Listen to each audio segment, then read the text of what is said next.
تم نے اپنے انجام کو نہ سمجھا تو یہ آگے تمہارا جینا مشکل کر دیں گے، اس لیے ان پر آئندہ مال خرچنا بند کر دو، یہ خود ہی یہاں سے بھاگ جائیں گے۔ اور کہا کہ خدا کی قسم مدینہ پہنچ کے ہم میں سے جو ذلت عزت والا ہے وہ ذلیل کو نکال دے گا۔ اس مجلس میں حضرت زید بن ارقم بھی تھے، ابھی کم عمر لڑکے تھے، انہوں نے یہ باتیں سنی، اس کا ذکر اپنے چچا سے کر دیا، اور ان کے چچا جو انصار کے رئیسوں میں تھے حضور صلی اللہ علیہ وسلم کی خدمت میں ہو کے ان کو واقعہ بیان کر دیا۔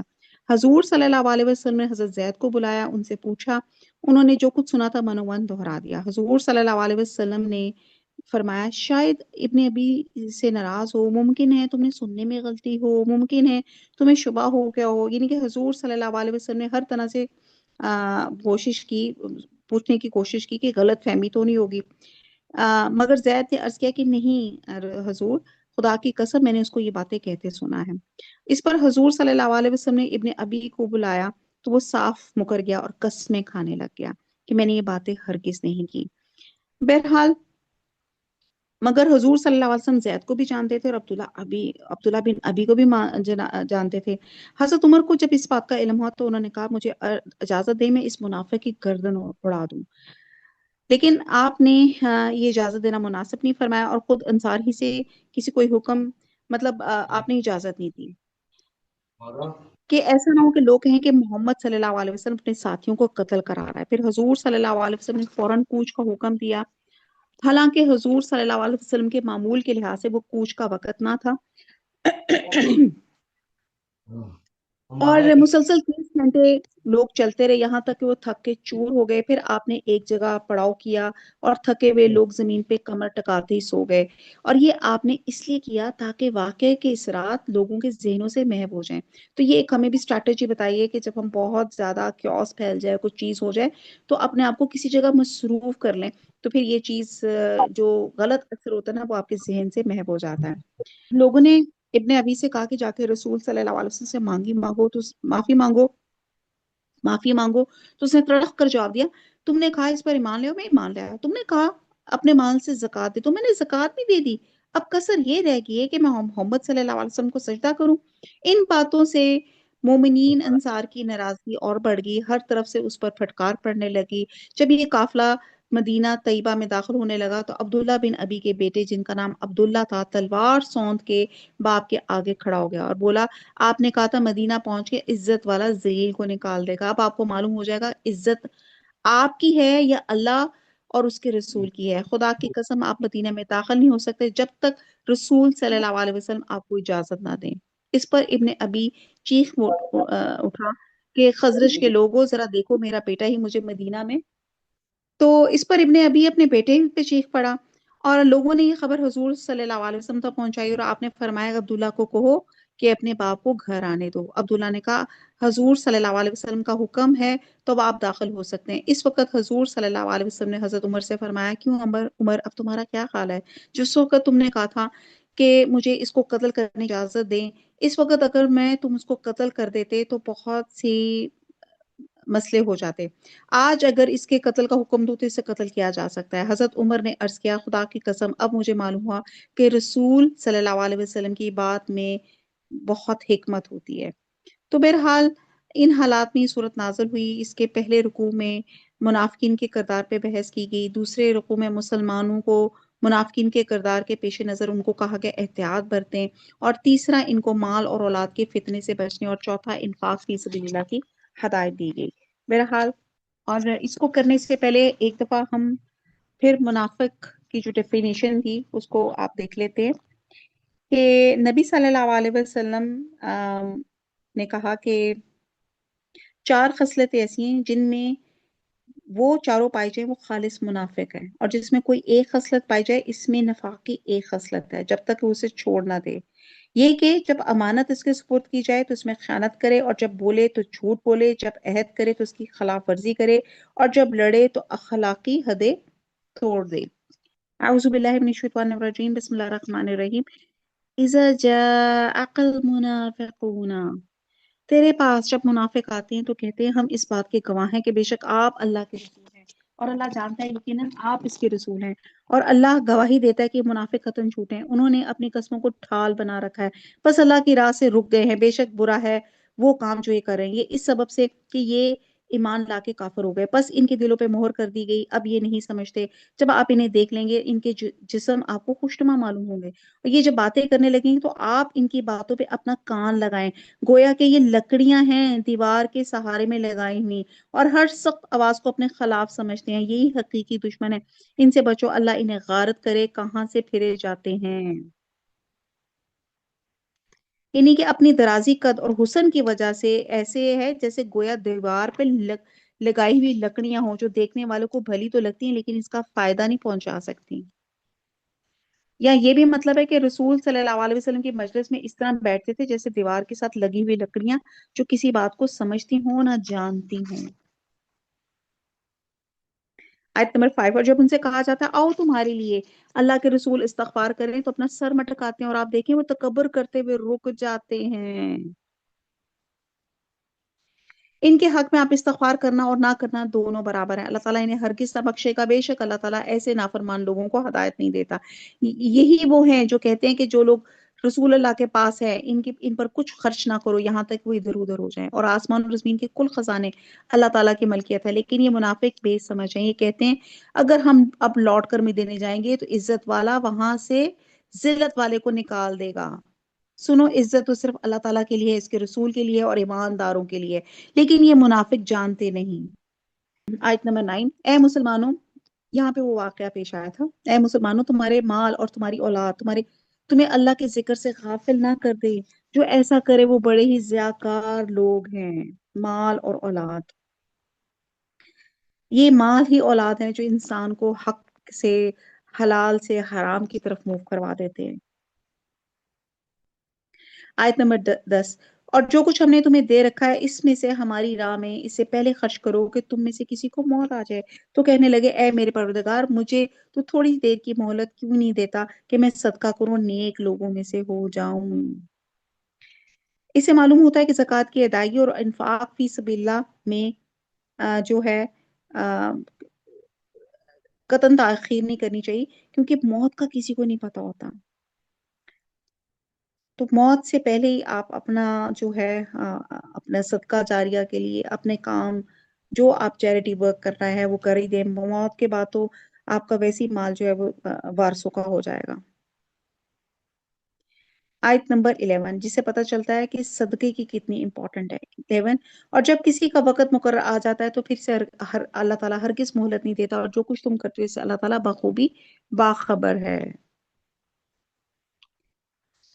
حضرت عائشہ فرماتی ہیں جب نبی صلی اللہ علیہ وسلم ہمارے ساتھ خوشگوار طریقے سے باتیں کر رہے ہوتے تھے، لیکن جیسے اذان کی آواز آتی تھی تو ایسے ہو جاتے تھے جیسے اجنبی، فوراً نماز کے لیے نکل جاتے تھے، کوئی چیز انہیں اللہ کے ذکر سے غافل نہیں کرتی تھی۔ اللہ تعالیٰ ہم سب کو بھی، اللہ تعالیٰ ہماری زبان جو اللہ تعالیٰ نے عطا فرمائی، اللہ تعالیٰ وہ بھی کبھی بھی اللہ کے ذکر سے غافل نہ ہو۔ سورہ تغابن آ جاتا ہے، تغابن، تغابن جو لفظ غبن سے نکلا ہے، تو اس صورت کے پہلے رکوع میں انسان کو مخاطب کر کے 4 بنیادی حقیقتیں بیان کی گئی ہیں۔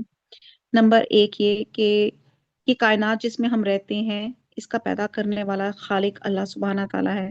دوسرا، یہ کائنات بے مقصد و بے حکمت پیدا نہیں کی گئی۔ اور تیسرا، اللہ تعالیٰ نے انسان کو بہترین صورت میں بتا کے اس کو دونوں راستے بتا دیے اور اختیار دے دیا کہ کفر اختیار کرو یا ایمان اختیار کرو۔ اور چوتھا یہ کہ ہم جو بھی راہ اختیار کریں گے اللہ کے سامنے ہم جواب دیں گے۔ اعوذ باللہ من الشیطان الرجیم، بسم اللہ الرحمن الرحیم۔ یسبح للہ ما فی السماوات وما فی الارض لہ الملک ولہ الحمد وہو علی کل شیء قدیر۔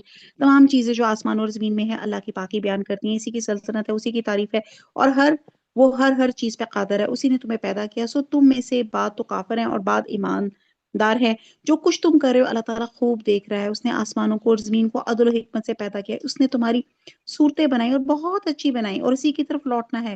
وہ آسمان اور زمین کی ہر چیز کا علم رکھتا ہے، اور جو کچھ تم چھپاؤ اور تم ظاہر کرو وہ سب کو جانتا ہے۔ اللہ تو دلوں کی باتوں تک کو جانتا ہے۔ یعنی انسان کے لیے خیر اور شر، نیکی بدی اور کفر ایمان کے راستوں کی وضاحت کے بعد اللہ تعالیٰ نے انسان کو ارادے اور اختیار کی جو آزادی دی ہے، اس کی روح سے کسی نے کفر کیا، کسی نے ایمان کا راستہ اپنایا، اس نے کسی پہ جبر نہیں کیا۔ اگر وہ جبر کرتا تو کوئی شخص بھی کفر اور معصیت کا راستہ اختیار کرنے پہ قادر نہ ہوتا، لیکن اس طرح انسان کی آزمائش ممکن نہیں تھی۔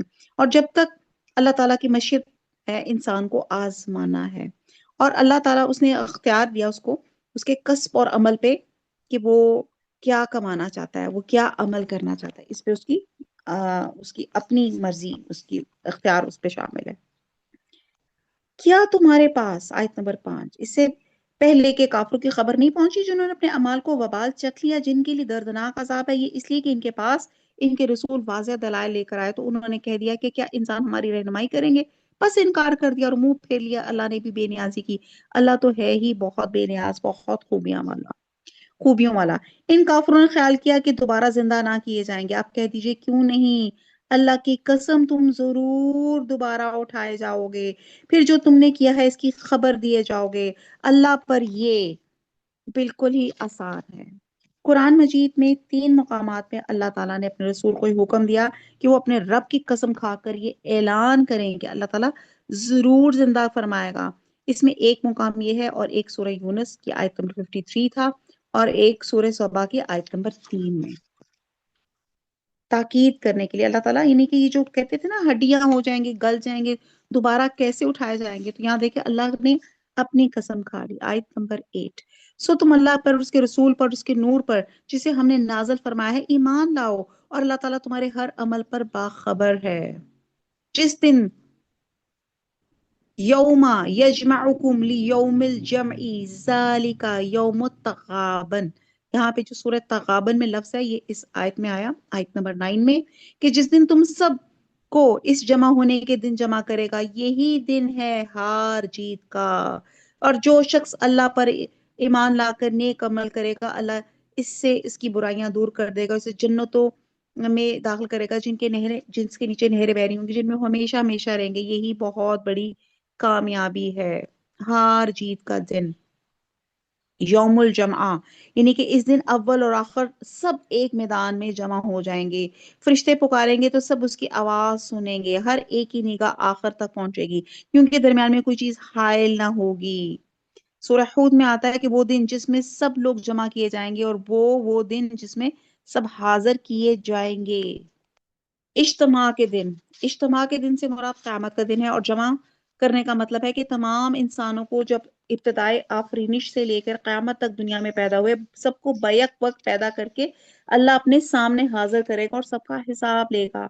یوم تغابن، غبن سے خرید و فروخت اور لین دین، غفلت، نسیان، قسمت کا مارا ہوا، محروم، دھوکہ دینا، 2 یا اس سے زیادہ لوگوں کو غبن کرنا، ایک نقصان دینا دوسرے کا اٹھانا۔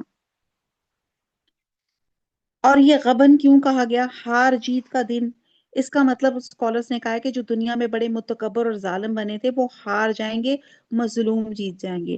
مظلوم ظالم سے نیکیاں وصول کرے گا، اگر ظالم کے پاس نیکیاں نہ ہوں گی تو مظلوم کی بدیاں ظالم کے حساب میں ڈال دی جائیں گی۔ اس طرح ظالم ہار کے دوزخ میں جائے گا اور مظلوم جیت کے جنت میں چلا جائے گا۔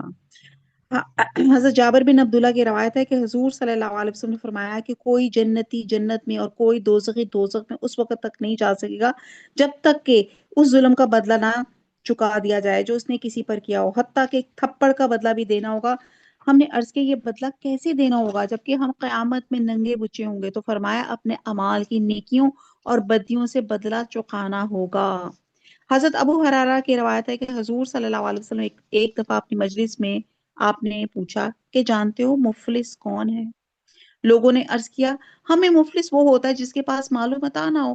تو فرمایا میری امت میں مفلس وہ ہے جو قیامت کے دن نماز، روزہ، زکوٰۃ، تمام نیکیاں لے کر آیا مگر اس حال میں کہ اس نے کسی کو گالی دی، کسی کا مال کھایا، کسی کا خون بہایا، کسی کو مارا پیٹا، پھر ان سب مظلوموں پہ اس کی نیکیاں لے کر اس میں بانٹ دی جائیں گی، اور جب نیکیوں میں کچھ نہ بچا جن سے بدلہ چکایا جا چکا تو پھر مظلوموں کے گناہ لے کے ظالم کے حساب میں ڈال دیے جائیں گے اور وہ ظالم دوزخ میں ڈال دیا جائے گا۔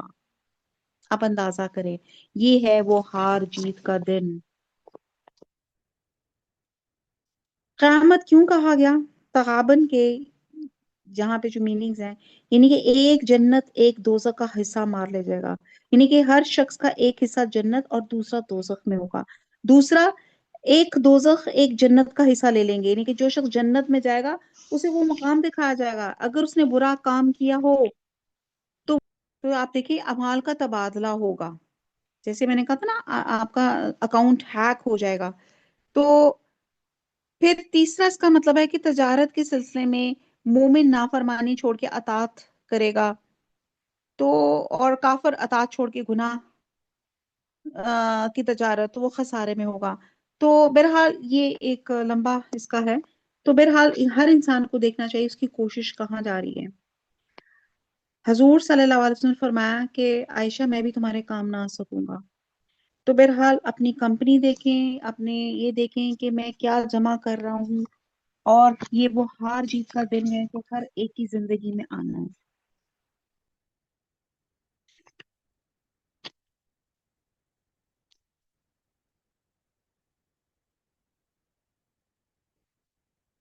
اور جو شخص اللہ پر ایمان لا کے نیک عمل کرے گا، اللہ اس کی برائیاں دور کر دے کے اسے جنتوں میں داخل کرے گا، جن کی نیچے نہر بہ رہی ہوں گی، جن میں ہمیشہ ہمیشہ رہیں گے، یہی بہت بڑی کامیابی ہے۔ آیت نمبر 10، جن لوگوں نے کفر کیا اور ہماری آیتوں کو جھٹلایا وہی سب جہنمی ہیں جو جہنم میں ہمیشہ رہیں گے، بہت برا ٹھکانہ ہے۔ کوئی مصیبت اللہ کی اجازت کے بغیر پہنچ نہیں سکتی۔ جو اللہ پہ ایمان لائے اس کے دل کو ہدایت دیتا ہے۔ اللہ ہر چیز کو خوب جاننے والا ہے۔ لوگوں اللہ کا کہنا مانو اور رسول کا کہنا مانو، اطیعوا اللہ واطیعوا الرسول۔ بس اگر تم اعراض کرو تو ہمارے رسول کے ذمہ صرف صاف صاف پہنچا دینا ہے، یعنی کہ اللہ کا کام رسول کو بھیجنا ہے، رسول کا کام تبلیغ اور لوگوں کا کام تسلیم کرنا ہے۔ آیت نمبر 13، اللہ کے سوا کوئی معبود برحق نہیں اور مومنوں کو اللہ ہی پہ توکل کرنا چاہیے۔ اے ایمان والو، تمہاری بات بیویاں اور بات بچے تمہارے دشمن ہیں، بس ان سے ہوشیار رہنا، اور اگر تم معاف کر دو اور درگزر کر جاؤ اور بخشش دو تو اللہ تعالیٰ بخشنے والا مہربان ہے۔ اس کا سبب نزول یہ بیان کیا جاتا ہے کہ مکہ میں مسلمان ہونے والے بعد مسلمانوں نے مکہ چھوڑ کے مدینہ آنے کا ارادہ کیا، جیسے کہ اس وقت ہجرت کا حکم نہایت تاکید کے ساتھ دیا گیا تھا، لیکن ان کے بیوی بچے آڑے آ گئے، انہوں نے ہجرت نہیں کی۔ بعد میں جب رسول صلی اللہ علیہ وسلم کے پاس آئے تو دیکھا ان میں سے ان کے پہلے آنے والوں نے دین میں بہت سمجھ حاصل کر لی ہے، تو انہیں اپنے بیوی بچوں پہ بڑا غصہ آیا کہ جنہوں نے ہجرت سے روکے رکھا تھا، چنانچہ انہوں نے ان کو سزا دینے کا ارادہ کیا، تو اللہ نے اس میں انہیں معاف کرنے اور درگزر دینے کی تلقین فرمائی۔ اور یہاں پہ بتایا گیا کہ مال اور اولاد جو ہے فتنہ ہے، یعنی کہ اس شخص کے لیے جو مال اور اولاد کی محبت کے مقابلے میں اللہ کی اطاعت کو ترجیح دیتا ہے اور اس کی معصیت سے اجتناب کرتا ہے، تو یہاں اللہ دیکھتا ہے کہ میرا اطاعت گزار کون ہے اور میرا نافرمان کون ہے۔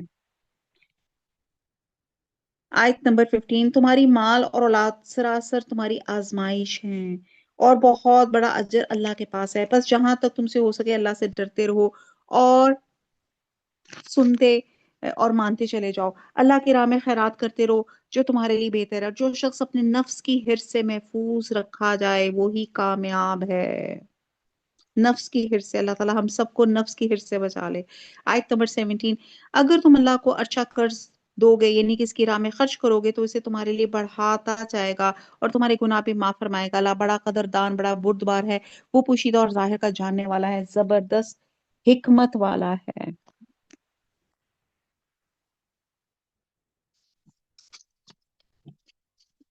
ایکچولی جب انسان اللہ کی راہ میں چلتا ہے نا تو کبھی اولاد یا شوہر یا آپ کی فیملی پریشر آ جاتا ہے، تو جو اللہ کی اطاعت سے روکیں وہ آپ کا دشمن ہے۔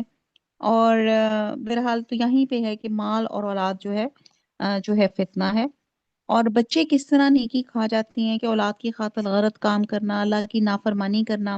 جیسے بچے آپ چھوٹے ہوتے ہیں تو کہتے ہیں ہم نماز چھوڑ دیتے ہیں، ہائے اللہ میں نے تو بچے کو فیڈ کرانا ہے، اچھا میرے کپڑے ٹھیک نہیں ہے، تو بہرحال سو آن اسی طرح ہمارا جو چیزیں وہ پروسیس چلتا جاتا ہے۔ مال اور اولاد ہی کے سلسلے میں ہم اللہ کے راستے سے صراط مستقیم سے ڈی ٹریک ہوتے جاتے ہیں۔ تو یہاں پہ مال اور اولاد اللہ تعالیٰ نے ایک جگہ نہیں کئی جگہ لکھا کہ فتنہ ہے، اور اللہ تعالیٰ نے مال کو عربی میں خیر کہا ہے۔ اگر اسی مال کو اللہ انفاق فی سبیل اللہ اللہ کے راستے میں اختیار کریں گے تو یہ خیر ہی خیر ہے اور صدقہ جاری ہے، اور یہی اولاد کو اگر ہم نیک تربیت دیں گے تو یہ بھی آپ کے لیے نیک اولاد بھی آپ کی باقیات الصالحات آپ کے لیے صدقہ جاریہ بن جائے گی۔ آیت سورہ طلاق آتی ہے۔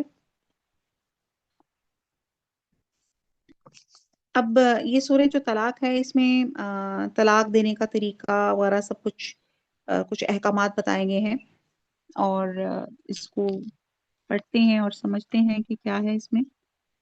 اس صورت کے پہلے رکوع میں طلاق اور عدت کے مسائل کی وضاحت کی گئی ہے۔ بہرحال دیکھتے ہیں۔ اعوذ باللہ من الشیطان الرجیم، بسم اللہ الرحمن الرحیم۔ یا ایھا النبی اذا طلقتم النساء فطلقوهن لعدتهن احصوا العدة واتقوا اللہ ربکم۔ اے نبی اپنی امت سے کہو کہ جب تم اپنی بیویوں کو طلاق دینا چاہو تو ان کی عدت میں انہیں طلاق دو، اور عدت کا حساب رکھو اللہ سے جو تمہارا پروردگار ہے، ڈرتے رہو، نہ تم انہیں ان کے گھروں سے نکالو نہ وہ خود نکلیں۔ ہاں یہ اور بات ہے کہ وہ کھلی برائی کر بیٹھیں، یہ اللہ کی مقرر کردہ حدیں ہیں، جو شخص اللہ کی حدوں سے آگے بڑھ جائے اس نے یقیناً اپنے اوپر ظلم کیا۔ تم نہیں جانتے شاید اس کے بعد اللہ تعالیٰ کوئی نئی بات پیدا کر دے۔ بس جب یہ عورتیں اپنی عدت پوری کرنے کے قریب پہنچ جائیں تو انہیں باقاعدہ انہیں یا تو قاعدے کے مطابق اپنے نکاح میں رہنے دو، یا دستور کے مطابق انہیں الگ کر دو، اور آپس میں دو عادل شخصوں کو گواہ کر لو۔ اللہ کی رضامندی کے لیے ٹھیک ٹھیک گواہی تو یہی ہے وہ جس کی نصیحت اسے کی جاتی ہے، جو اللہ پر اور قیامت کے دن پر ایمان رکھتا ہے، اور جو شخص اللہ سے ڈرتا ہے اللہ اس کے لیے چھٹکارے کی شکل نکال دیتا ہے۔ بہرحال یہاں پہ جو چیز بتائی گئی ہے کہ بہرحال بہت ڈیٹیل ہے۔ ان شاء اللہ تعالیٰ یہ ہماری جو کلاس ہوگی نا ریگولر، اس میں ہم سورہ طلاق سے ہم نے شروع کرنی ہے، تو اس میں بہت ڈیٹیل سے ہم پڑھیں گے۔ آیت نمبر 3، اور اسے ایسی جگہ سے روزی دیتا ہے کہ جس کا اسے گمان بھی نہیں، اور پورا کر کے ہی رہے گا۔ اللہ تعالیٰ ہر چیز کا ایک اندازہ مقرر کر رکھا ہے۔ تمہاری عورتوں میں سے جو عورتیں حیض سے نا امید ہو گئی ہیں، اگر تمہیں شبہ ہو تو ان کی عدت 3 مہینے ہے، اور انہیں بھی اور ان کی بھی جنہیں حیض آنا شروع ہی نہ ہوا ہو، اور حاملہ عورتوں کی عدت ان کا وضع حمل ہے۔ اور جو شخص اللہ تعالیٰ سے ڈرے گا اللہ اس کے ہر کام میں آسانی کر دے گا۔ یہ اللہ کا حکم ہے جو اس نے تمہاری طرف اتارا ہے، اور جو شخص اللہ سے ڈرے گا اللہ اس کے گناہ مٹا دے گا اور اسے بڑا بھاری اجر دے گا۔ تم اپنی طاقت کے مطابق جہاں تم رہتے ہو وہاں ان طلاق والی عورتوں کو رکھو، اور انہیں تنگ کرنے کے لیے تکلیف نہ پہنچاؤ۔ اور اگر وہ حمل سے ہوں تو جب تک بچہ پیدا ہو لے انہیں خرچ دیتے رہا کرو، پھر اگر تمہارے کہنے سے دودھ پلائیں تو تم انہیں ان کی اجرت دے دو، اور باہم مناسب طور پہ مشورہ کر لیا کرو۔ اگر تم آپس میں کشمکش کرو تو اس کے کہنے سے کوئی اور دودھ پلائے گی۔ کشادگی والے کو اپنی کشادگی سے خرچ کرنا چاہیے جس پہ اس کی رزق کی تنگی کی گئی۔ اسے چاہیے کہ جو کچھ اللہ تعالیٰ نے اسے دے رکھا ہے اس میں اسے اپنی حسب حیثیت دے۔ کسی شخص کو اللہ تعالیٰ تکلیف نہیں دیتا مگر اتنی ہی جتنی طاقت اسے دے رکھی ہے۔ اللہ تنگی کے بعد آسانی فراغت بھی کر دے گا۔ یہ اللہ تعالیٰ نے کہا ہے کہ تنگی کے بعد آسان بھی کر دے گا، یعنی کہ جو اللہ پہ اعتماد اور توکل کرتے ہیں اللہ تعالیٰ اس کو آسانی اور کشادگی سے نوازتے ہیں۔ اور بہت سی بستیوں والوں نے اپنے رب کے حکم سے اور اس کے رسولوں سے سرکتابی کی تو ہم نے بھی ان سے سخت حساب کیا اور انہیں عذاب کیا اندیکھا سخت عذاب، پس انہوں نے اپنے کرتوت کا مزہ چکھ لیا اور انجام کار ان کا خسارہ ہی ہوا۔ ان کے لیے اللہ تعالیٰ نے سخت عذاب تیار کر رکھا ہے، پس اللہ سے ڈرو اے عقل مند ایمان والو، یقیناً اللہ تعالیٰ نے تمہاری طرف نصیحت اتار دی ہے، یعنی رسول جو تمہیں اللہ کی صاف صاف احکام پڑھ کر سناتا ہے تاکہ ان لوگوں کو جو ایمان لائیں اور نیک عمل کریں وہ تاریکیوں سے روشنی کی طرف لے آئے۔ اور جو شخص اللہ پر ایمان لائے اور نیک عمل کرے اللہ اسے ایسی جنتوں میں داخل کرے گا جس کے نیچے نہریں جاری ہیں جن میں ہمیشہ ہمیشہ رہیں گے۔ بے شک اللہ نے اسے بہترین روزی دے رکھی ہے۔ اللہ وہ ہے جس نے 7 آسمان بنائے، اسی کے مثل میں زمینیں بھی۔ اس لیے کہا جاتا ہے صحیح مسلم میں ہے کہ جس نے کسی کی ایک بالش زمین بھی ہتھیا لی تو قیامت والے دن اس زمین کا اتنا حصہ 7 زمینوں سے توق بنا کے اس کے گلے میں ڈالا جائے گا، اور کہا جا رہا ہے کہ اس کی 7 زمینوں تک دھنسایا جائے گا۔ اس کا اس کا حکم ان کے درمیان اترتا ہے تاکہ تم جان لو اللہ ہر چیز پہ قادر ہے، اللہ تعالیٰ ہر چیز کو بے اعتبار علم گھیر رکھا ہے۔ سورہ تحریم آ جاتی ہے۔ اعوذ باللہ من الشیطان الرجیم، بسم اللہ الرحمن الرحیم۔ یا ایہا النبی لما تحرم ما احل اللہ لک تبتغی مرضات ازواجک واللہ غفور الرحیم۔ اے نبی جس چیز کو اللہ نے آپ کے لیے حلال کر دیا ہے اسے آپ کیوں حرام کرتے ہیں؟ کیا آپ اپنی بیویوں کی رضامندی حاصل کرنا چاہتے ہیں؟ اللہ بخشنے والا رحم کرنے والا ہے۔ اب اس کی بیک گراؤنڈ کچھ یوں ہے کہ نبی صلی اللہ علیہ وسلم نے کہ حضرت اس کی حدیث سے روایت ہے کہ حضرت عائشہ سے آیا کہ رسول صلی اللہ علیہ وسلم ہر روز عصر کی نماز کے بعد ازواج مطہرات کے ہاں خبر گیری کے لیے تشریف لے جاتے تھے، اور ایک موقع پہ ایسا ہوا کہ آپ حضرت زینب کے ہاں جا کے زیادہ دیر بیٹھنے لگے کیونکہ ان کے ہاں کہیں سے شہد آتا تھا، اور حضور صلی اللہ علیہ وسلم کو شہد بہت پسند تھا، اس لیے آپ ان کے ہاں شہد کا شربت نوش فرماتے تھے۔ حضرت عائشہ کا بیان ہے کہ مجھے اس پہ رشک لاحق ہوا، میں نے حضرت حفصہ، حضرت صفیہ اور حضرت سودا رضی اللہ تعالیٰ عنہ سے مل کر یہ طے کیا کہ ہم میں سے جس کے پاس بھی آپ صلی اللہ علیہ وسلم تشریف لائیں گے وہ آپ صلی اللہ علیہ وسلم سے یہ کہیں گے کہ آپ کے منہ سے مغافیر کی بو آ رہی ہے۔ مغافیر ایک قسم کا پھول ہوتا ہے جس میں کچھ بساند ہوتی ہے، اور اگر شہد کی مکھی اس سے شہد حاصل کر لے تو اس کے اندر بساند کا اثر آ جاتا ہے، اور یہ بات سب کو معلوم تھی۔ حضور صلی اللہ علیہ وسلم نہایت نفاست پسند انسان تھے، اور آپ کو اسے نفرت تھی کہ آپ کے اندر کسی کی طرح کی بھی اسمیل ہو، اس لیے آپ کو حضرت زینب کے ہاں ٹھہرنے سے روکنے کے لیے یہ انہوں نے تدبیر کی، اور یہ کارگر بھی ہوئی۔ اور جب بیویوں نے آپ صلی اللہ علیہ وسلم سے کہا کہ آپ کے منہ سے بو آ رہی ہے تو آپ نے عہد کیا اب یہ شہد استعمال نہیں فرمائیں گے، اور آپ نے فرمایا خدا کی قسم اب میں شہد نہیں پیوں گا۔ اس پہ اللہ تعالیٰ نے آپ کو شفقت سے فرمایا کہ آپ صلی اللہ علیہ وسلم اپنے اوپر سے یہ پابندی ختم کر لیں۔ اور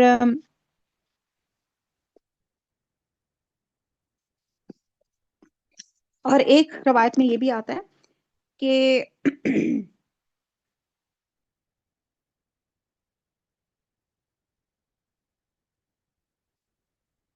کہ ایک مرتبہ آپ حضرت حفصہ کے گھر، یہ حضرت ماریہ کپتی تھی جن سے نبی صلی اللہ علیہ وسلم کے صاحبزادے حضرت ابراہیم پیدا ہوئے تھے، کہتے ہیں ایک مرتبہ ہی حضرت حفصہ کے گھر آئی ہیں جبکہ حضرت حفصہ موجود نہیں تھی، اتفاق سے انہی کے موجودگی میں حضرت حفصہ آ گئیں، انہیں نبی صلی اللہ علیہ وسلم کے ساتھ اپنے گھر میں خلوت میں دیکھنا ناگوار گزرا، جسے نبی صلی اللہ علیہ وسلم نے محسوس فرمایا، جس پر آپ نے حضرت حفصہ کو راضی کرنے کے لیے قسم اٹھائی کہ ماریہ کو اپنے اوپر حرام کر لیا، اور حفصہ کو تاکید کی کہ وہ یہ بات کسی کو نہ بتائیں۔ تو بہرحال یہ ممکن ہے کہ بیک وقت دونوں ہی واقعات اس آیت کے نزول کا سبب ہو۔ تو اس سے یہ بات واضح ہوتی ہے کہ اللہ کے حلال کردہ چیز کو حرام کرنے کا اختیار کسی کے پاس نہیں، حتیٰ کہ رسول صلی اللہ علیہ وسلم کے پاس بھی نہیں ہے۔ چنانچہ حضور صلی اللہ علیہ وسلم نے کفارہ ادا کر کے شہد کا استعمال بھی کیا اور ماریہ کا حق بھی ادا کیا۔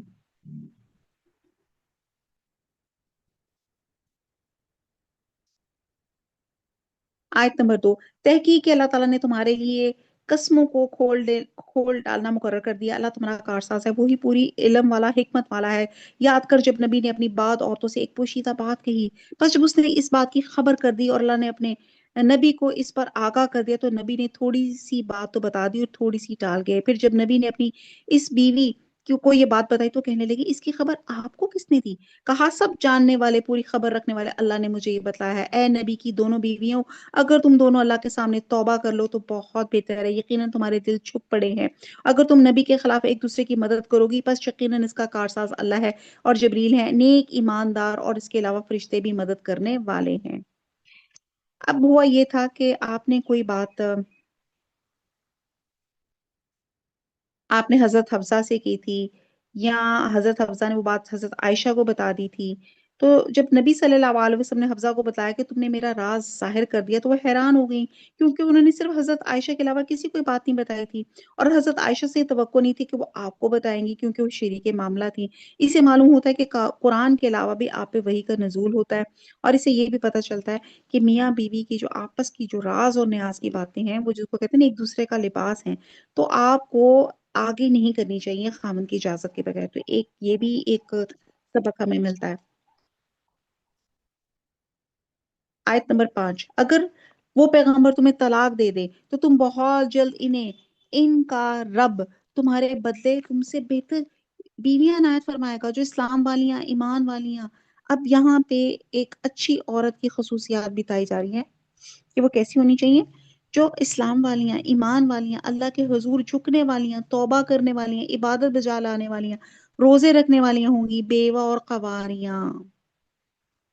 اور یہ وارننگ کے طور پہ ازواج مطہرات کو کہا جا رہا ہے کہ اللہ تعالیٰ اپنے پیغمبر کو تم سے بھی بہتر بیویاں عطا کر سکتا ہے۔ اور یہاں پہ ایک اور چیز بتائے گی، ایک حدیث کا مفہوم ہے کہ تم میں سے ہر ایک رائی ہے اور ہر ایک اپنی رعیت کے بارے میں جواب دہ ہے۔ اور یہاں پہ جو لفظ یہاں پہ ہے سیباتن و ابکار، اور سیب سے حضرت آسیہ فرعون کی بیوی اور بکر سے حضرت مریم حضرت عیسیٰ علیہ السلام کی والدہ مراد ہے، یعنی کہ جنت میں ان دونوں کو نبی صلی اللہ علیہ وسلم کی بیویاں بنایا جائے گا، واللہ عالم۔ بہرحال اس میں کچھ اتنی ریسرچ نہیں ہے، لیکن یہاں پہ بتایا جا رہا ہے کہ سیباتن اور ابکارن یعنی کہ وڈو اور ورجن جس کو کہا جاتا ہے، تو انہوں نے بہرحال یہ لمبی بحث ہو جائے گی، آگے چلتے ہیں۔ اور آگے چل کے بتایا جا رہا ہے کہ آیت نمبر 6، اے ایمان والو، تم اپنے آپ کو اور اپنے گھر والوں کو اس آگ سے بچاؤ جس کا ایندھن انسان ہے، اور پتھر جس پہ سخت دل مضبوط فرشتے مقرر ہیں، جنہیں جو حکم اللہ تعالیٰ دیتے ہیں اس کی نافرمانی نہیں کرتے بلکہ جو حکم دیا جاتا ہے بجا لاتے ہیں۔ اور یہاں پہ اہل ایمان کو ایک اہم ذمہ داری کی طرف توجہ دلائی گئی ہے کہ اپنے ساتھ اپنے گھر والوں کی بھی اصلاح کریں تاکہ یہ سب جہنم کا ایندھن بننے سے بچ جائیں۔ اس لیے رسول صلی اللہ علیہ وسلم نے فرمایا کہ جب بچہ 7 سال کا ہو جائے تو اسے نماز کی تلقین کرو، 10 سال کی عمر میں بچوں کو نماز میں اگر کوتاہی کرتے دیکھو تو سرزنش کرو، اور اسی طرح ان سے روزے رکھوائے جائیں، اور جب شعور کی عمر پہ پہنچے تو انہیں دین حق کا شعور بھی انہیں حاصل ہو چکا ہو، یعنی کہ آہستہ آہستہ گریجولی ان کو دین کا شعور دلاؤ۔ اے کافرو، آج تم عذر و معذرت مت کرو، تمہیں صرف تمہارے کرتوت کا بدلہ دیا جا رہا ہے۔ ایمان والو، تم اللہ کے سامنے سچی خالص توبہ کر لو، توبہ النسو، قریب ہے کہ تمہارا رب تمہارے گناہ دور کر دے، تمہیں ایسی جنتوں میں داخل کرے گا جن کے نیچے نہریں جاری ہوں گی، جس دن اللہ تعالیٰ نبی کو اور ایمانداروں کو جو ان کے ساتھ ہیں رسوا نہ کرے گا، ان کا نور ان کے سامنے ان کے دائیں دوڑا ہوگا، یہ دعائیں کرتے ہوں گے اے ہمارے رب ہمیں کامل نور عطا فرما اور ہمیں بخش دے، یقیناً تو ہر چیز پہ قادر ہے۔ ربنا اتمم لنا نورنا واغفر لنا انک علی کل شیء قدیر، آمین۔ اب یہاں پہ توبۃ النصوح کی بات کی جا رہی ہے، اللہ تعالیٰ میں اور آپ ہم سب اللہ تعالیٰ اس آیت کو وسیلہ بنا کے توبۃ النصوح کرتے ہیں، اور توبۃ النصوح کے لیے جو شرطیں ہیں اس میں سب سے پہلی یہ ہے کہ جس گناہ سے ہم توبہ کر رہے ہیں ہم سب یہ اس چیز کا عہد کریں کہ ہم اسے دوبارہ نہیں کریں گے، اس کو ہم چھوڑ دیں گے۔ دوسرا، اللہ کی بارگاہ میں ندامت کا اظہار کریں، گلٹی فیلنگ لے کر آئیں، آنکھوں میں آنسو لے کر آئیں، اور اس چیز پہ اللہ سے دل ہی دل میں عہد کریں کہ ہم یہ گناہ کا کام دوبارہ نہیں کریں گے، اور آئندہ اسے نہ کرنے کا عزم کریں۔ اور اگر اس میں سے تعلق حقوق العباد کا ہے تو جس کا حق غصب کیا ہے اس کو کمپنسیٹ کریں، جس کے ساتھ زیادتی کی ہے اسے معافی مانگیں۔ محض زبان سے توبہ کر لینے سے توبہ نہیں ہو جاتی۔ بہرحال اللہ تعالیٰ توبہ قبول کرنے والا ہے، اللہ تعالیٰ ہم سب کی توبہ قبول فرمائے، آمین ثم آمین، اور توبۃ النصوح کی توفیق عطا فرمائے، اور اللہ تعالیٰ نور عطا فرما دے، آمین۔ آیت نمبر 9، اے نبی، کافروں اور منافقوں سے جہاد کرو، ان پہ سختی کرو، ان کا ٹھکانہ جہنم ہے، بہت بری جگہ۔ اللہ تعالیٰ نے کافروں کے لیے نوح کی اور لوط کی بیوی کی مثال بیان فرمائی، یہ دونوں ہمارے بندوں میں سے دو شائستہ اور نیک بندوں کے گھروں میں تھی، پھر انہوں نے خیانت کی، پس وہ دونوں نیک بندے ان سے اللہ کے کسی عذاب کو نہ روک سکے، اور حکم دے دیا گیا کہ اے عورتوں، دوزخ میں جانے والیوں کے ساتھ تم دونوں بھی چلی جاؤ۔ اللہ تعالیٰ نے ایمان والوں کے لیے فرعون کی بیوی کی مثال بیان فرمائی، جبکہ اس نے دعا کی، رب ابن لی عندک بیتا فی الجنت ونجینی من فرعون وعملہ ونجینی من القوم الظالمین، آمین۔ حضرت آسیہ نے دعا کی تھی، اے میرے رب، میرے لیے اپنے پاس جنت میں مکان بنا، اور مجھے فرعون سے اور اس کے عمل سے بچا، آمین، اور مجھے ظالم لوگوں سے خلاصی دے۔ مثال بیان فرمائی مریم بنت عمران کی، جس نے اپنے ناموس کی حفاظت کی، پھر ہم نے اپنی طرف سے اس میں جان پھونک دی، اور اس مریم نے اپنے رب کی باتوں اور اس کی کتابوں کی تصدیق کی اور عبادت گزاروں میں سے تھی۔ حدیث میں ہے کہ جنتی عورتوں میں سب سے افضل حضرت خدیجہ، حضرت فاطمہ، حضرت مریم اور فرعون کی بیوی آسیہ ہیں۔ اور ایک اور حدیث میں ہے کہ مردوں میں کامل بہت ہیں مگر عورتوں میں کامل صرف فرعون کی بیوی آسیہ، مریم بنت عمران اور خدیجہ بنت خویلد، اور عائشہ رضی اللہ تعالیٰ عنہ کی فضیلت عورتوں پہ ایسے ہے جیسے سرید کو تمام کھانوں پہ فضیلت حاصل ہوتی ہے۔ تو آپ یہاں پہ دیکھیں اللہ تعالیٰ نے اس آیت میں دو کافر عورتوں کی مثال بیان کی ہے جو دو نبیوں کی بیوی تھی. وہ اپنے پیغمبر شوہروں پہ ایمان نہ لائیں، دین کے معاملے میں ان کی مخالفت کی اور کافر قوم کے ساتھ ان کے رابطے تھے. تو حضرت لوط علیہ السلام کی بیوی ان کی مہمانوں کی خبر اپنی کافر قوم کو دیا کرتی تھی، اور حضرت نوح علیہ السلام کی بیوی ایمان لانے والوں کی خبریں قوم کے جباروں کو دیا کرتی تھی. اس کے نتیجے میں دونوں جہنم میں گئیں، اور برگزیدہ پیغمبروں کی زوجیت بھی ان کو عذاب سے نہ بچا سکی. اور اس کو کمپیئر کر کے آیت نمبر 11 میں دو نیک بیویوں کی مثال دی گئی، یعنی کہ یہ مثال فرعون کی بیوی حضرت آسیہ کی ہے. جس وقت حضرت موسیٰ علیہ السلام جادوگروں سے مقابلے میں کامیاب ہو گئے اور جادوگر ایمان لائے تو حضرت آسیہ نے بھی ایمان کا اعلان کر دیا. فرعون نے ان کو بڑی سخت سزا دی. اس وقت اس نیک بیوی نے یہ دعا کی جو اس آیت میں ہے کہ رب ابن لی عندک بیتن فی الجنتی. اللہ نے دنیا میں ہی اس کو جنت میں گھر دکھا دیا اور روح قبض کر لی. اور حضرت مریم کے بارے میں حضور صلی اللہ علیہ وسلم نے فرمایا کہ مردوں میں سے بہت سے لوگ کامل اور مکمل ہوتے ہیں، مگر عورتوں میں صرف آسیہ فرعون کی بیوی اور مریم بنت عمران کامل ہوئی. حضرت مریم نے بے داغ زندگی گزاری. بہرحال انشاءاللہ تعالیٰ اس کو بہت ڈیٹیل سے پڑھیں گے. وما علینا الا البلاغ سبحانک اللہم وبحمدک نشہد لا الہ الا انت نستغفرک ونتوب الیک. والسلام علیکم ورحمۃ اللہ وبرکاتہ.